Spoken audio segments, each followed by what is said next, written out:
बिस्मिल्लाहिर्रहमानिर्रहीम। आज हम प्राइमरीली बात करेंगे, टॉपिक है कि what is the standard of proof in civil cases. Civil cases में यानी दीवानी नौयत के मुकदमात में मेयार सबूत क्या है।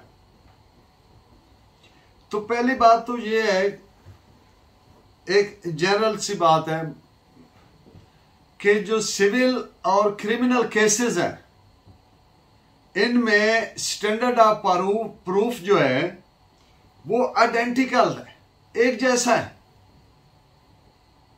सिवाय चंद पेक्यूलियर आर्टिकल्स ऑफ कानूनी शहादत which are peculiarly applicable to the civil cases, as well as there are certain articles which are peculiarly attributed to the criminal cases, applicable to the criminal cases. Chand articles ऐसे हैं जो सिर्फ meant for है civil cases के लिए, केओएसओ के, और चंद सिर्फ बाकी generally identical standard of proofs चाहिए। तो दूसरी बात कि एक सिविल केस में जो मेयार सबूत है दैट इज ए मेयर preponderance of probability. Preponderance of probability, preponderance word means लफ्जी तौर पर आप जो समझ रहे हैं, भारी होना, वेटी, उसमें वर्थ हो, वेट हो, सब्सटेंस हो, और इसका एक और मतलब होता है 5 साल का अरसा। तो ये एक फैसला की बेसिस हो सकती है। और दूसरी, जबकि जो क्रिमिनल केस है उसमें persuasion of guilt must amount to moral certainty and we should convince the court के beyond any shadow of doubt,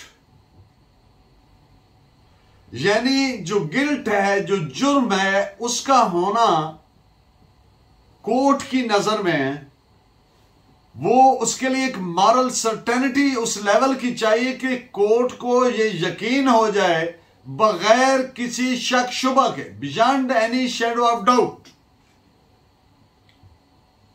और कोर्ट का कॉन्शियंस, ज़हन, ज़मीर मुतमईन हो जाए बगैर किसी शक शुबा के। और अगर क्रिमिनल केस में कोर्ट जो है वो सेटिस्फाई नहीं है किस चीज के बारे में कि there is no possibility of the accused being innocent, एक यानी शक का फायदा नहीं। दूसरे लफ्जों में इस तरह कह सकते हैं कि कोर्ट को यकीन हो जाए कि मुल्जिम मासूम तो हो ही नहीं सकता, ऐसे हालात, keeping in view the material, the facts and circumstances of the case, हालात व वाकयात। और अगर इस लेवल पे नहीं है तो फिर क्या पैदा हो गया, फिर शक है, कोई ऐसा फैक्ट, एक single circumstance which creates doubt in the mind of the court. तो आप जानते हैं कि जब भी कोई उसके लिए ज्यादा शकूक पैदा होना जरूरी नहीं है, एक single circumstance which creates doubt in the mind of the court, तो उसका consequence क्या होगा, नतीजा क्या होगा? उसका नतीजा यह होगा कि शक का फायदा मुल्जिम को दिया जाएगा। अब यहां पे एक बात मैं कर दूं कि ये बुनियादी प्रिंसिपल जो क्रिमिनल डिस्पेंसेशन ऑफ जस्टिस का बुनियादी प्रिंसिपल है, ये दुनिया ने लिया है इस्लामिक ज्यूरिस्प्रूडेंस से।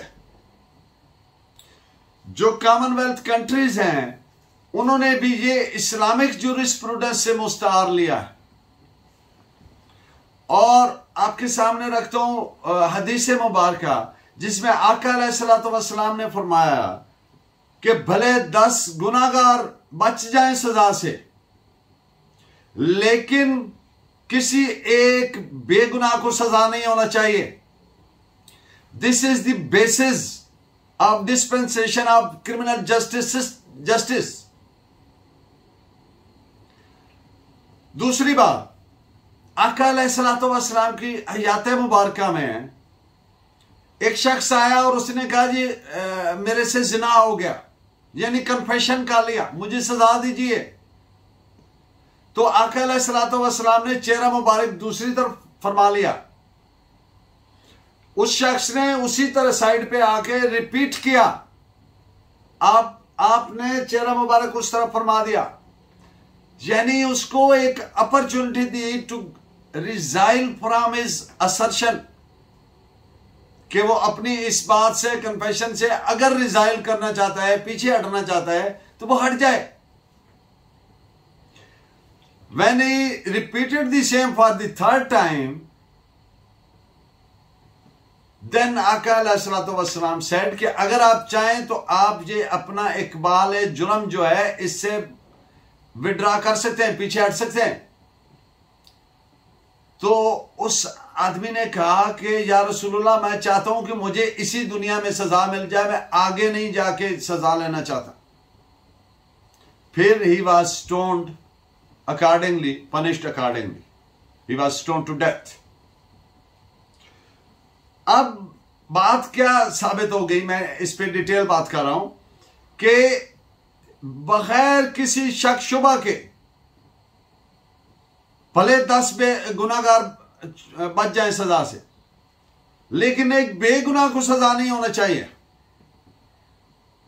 कॉमन लॉ सिस्टम सारा इसी क्रिमिनल जूरिस्प्रूडेंस पर बेस करता है।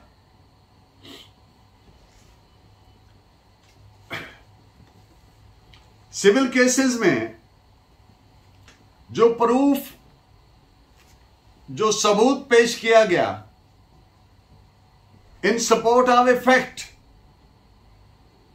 यहां पे जो स्टूडेंट्स ऑफ लॉ हैं, जो उनके आसानी के लिए कह दूं कि फैक्ट से क्या मुराद है कि एक आदमी एक चीज को असर्ट करता है, उस पर जोर दे के कहता है जी ऐसे हुआ, अब उसका केस है कि मैंने इस आदमी को इतने पैसे दिए, इसने मुझे वापस नहीं किए, ये करना था। अब ये एक फैक्ट है जो उसने असर्ट किया कि मैंने इस आदमी को इतने पैसे दिए, इसने वापस नहीं किए।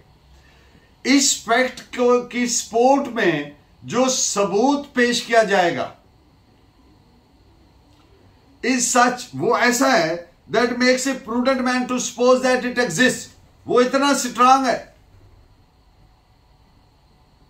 मिसाल के तौर वो कहता है जी ये देखें मैंने इसको पे ऑर्डर दिया था, ये देखें मेरे बैंक की स्टेटमेंट है, इसके अकाउंट में गया और ये देखें इसने एनकैश करवाया है। अब प्रूडेंट मैन जिससे इस बात पे आ जाता है कि वो सपोज करता है कि इट एग्जिस्ट, ये वाकई ऐसा हुआ, ये फैक्ट एग्जिस्ट करता है, यानी ये ऐसा ही हुआ है जैसे इसने कहा है कि मैंने इसको इतने पैसे दिए और इसने वापस करने थे, नहीं क्या। अच्छा, प्रूडेंट मैन कौन होता है? इसका उर्दू में क्योंकि ये बार बार यूज हुआ है केवसो में, प्रूडेंट मैन मीन्स उर्दू में कह रहे हैं कि होशियार आदमी, ए कैनी पर्सन, ए केयरफुल, कॉशियस, डिसर्निंग फैकल्टीज रखने वाला, तमीज कर सकता है, समझ सकता है, होशियार, चुकन्ना। तो अब एक प्रूडेंट मैन का एप्लीकेशन ऑफ माइंड हम रखते हैं ज़हन में, जो कोट करता। और दूसरी बात, अगर इसमें कोई शक पैदा हो रहा है, अब किसकी बात हो रही है? सिविल केस की, तो इसका बेनिफिट डिफेंडेंट को नहीं जाएगा। Remember, benefit of doubt is always extended to the other party, यानी accused in criminal cases, not in civil cases.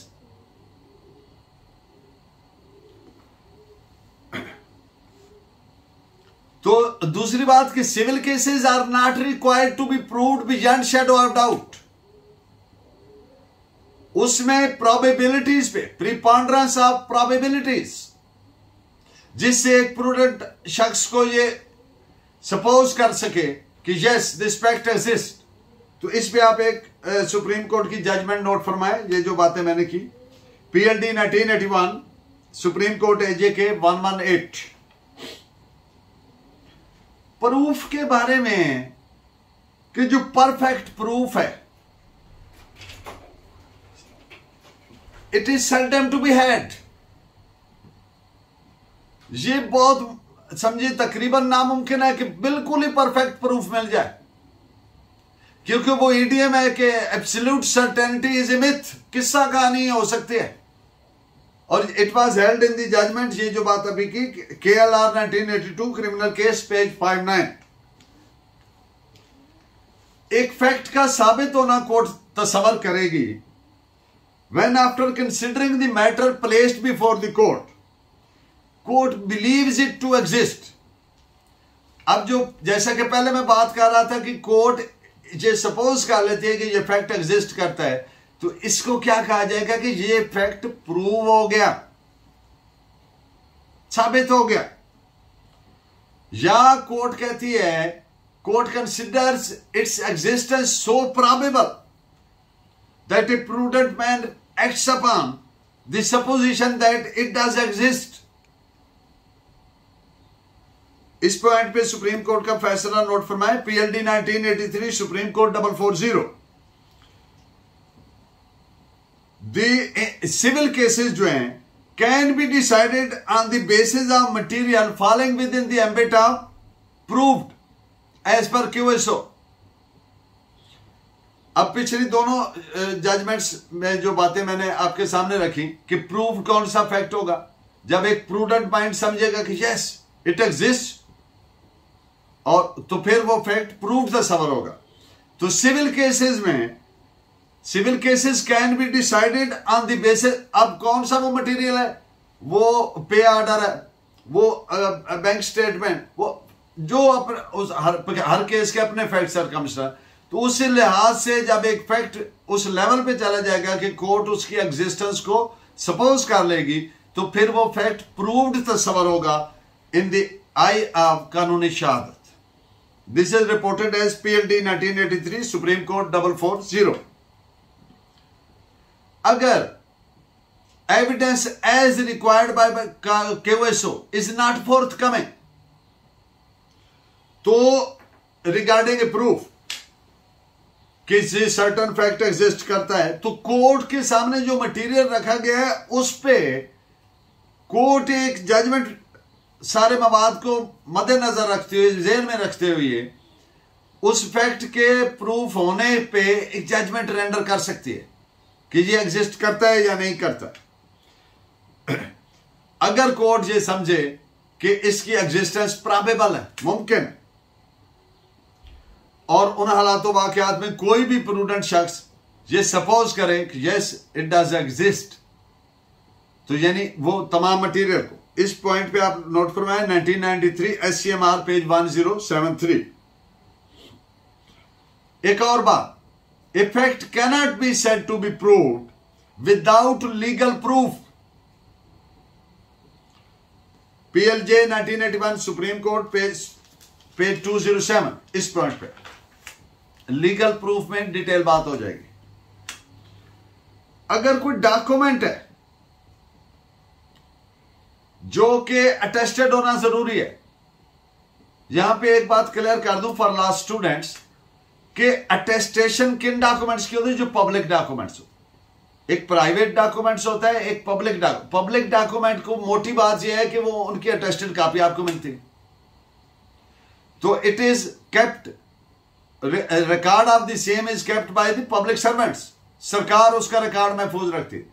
तो यानी कि हर वो डॉक्यूमेंट जिसकी अटेस्टेड कॉपी आप ले सकते हैं and record of the same is contained, preserve, maintained by the public servants, यानी सरकार रखती है, हुकूमत रखती है, तो वो पब्लिक डॉक्यूमेंट। अब उसकी अटेस्टेड होना जरूरी है। कोई भी पब्लिक डॉक्यूमेंट आप एविडेंस में पेश करेंगे, आप जानते हैं, लेकिन अटेस्टेड डॉक्यूमेंट का पेश कर देने से यह कतई मकसद नहीं है कि वो प्रूव्ड हो गया। उस डॉक्यूमेंट को आपको प्रूव करना पड़ेगा इन अकॉर्डेंस विद लॉ। तो डॉक्यूमेंट को कैसे प्रूव करेंगे?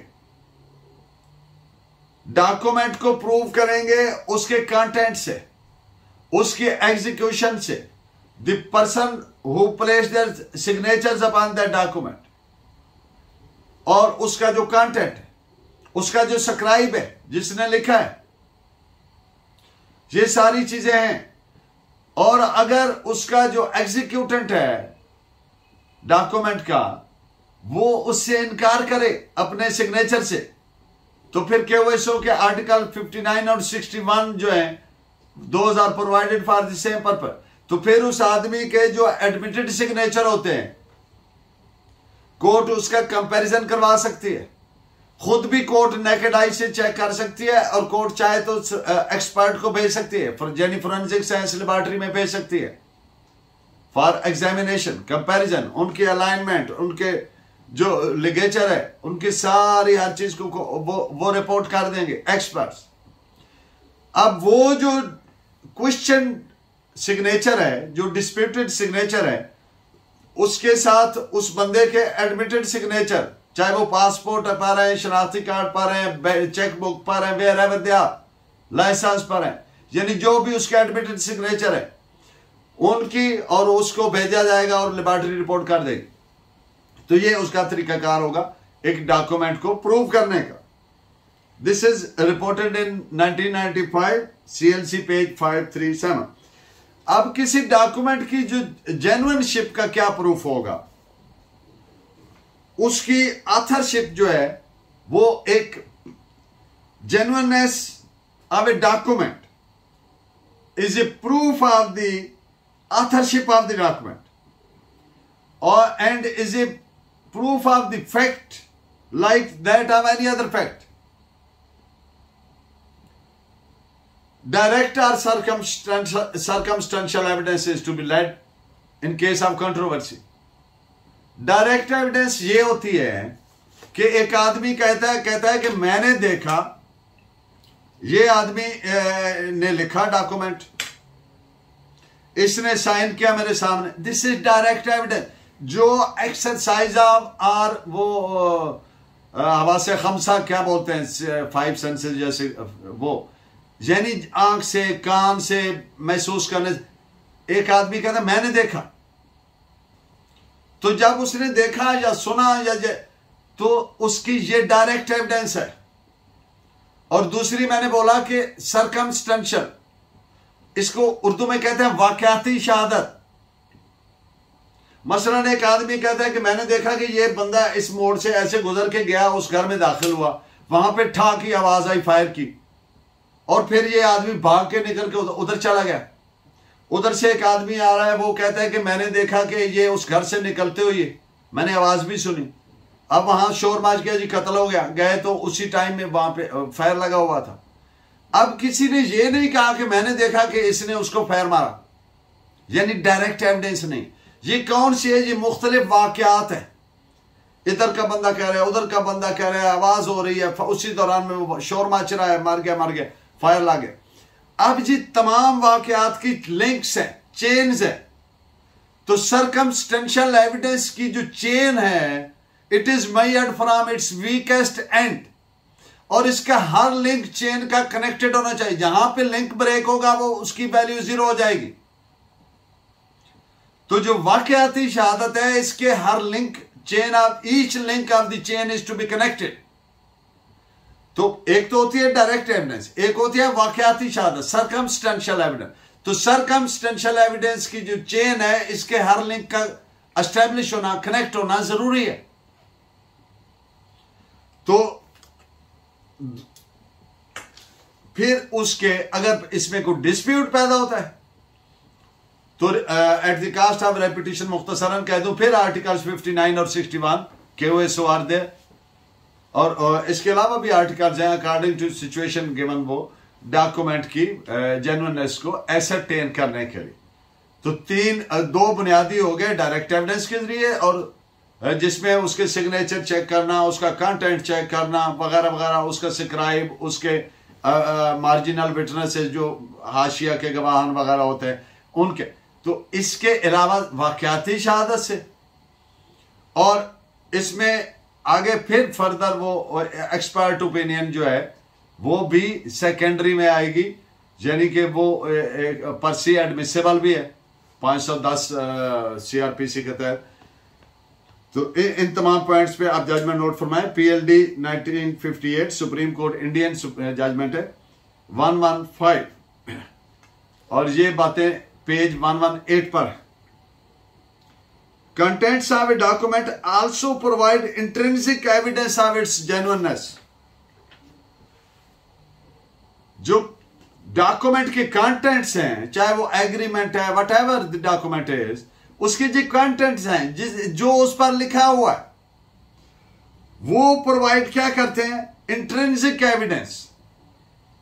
इंट्रिंसिक मतलब होती है जाती, जो एक चीज की जात में होते हैं, belonging to a thing by its very nature, intrinsic।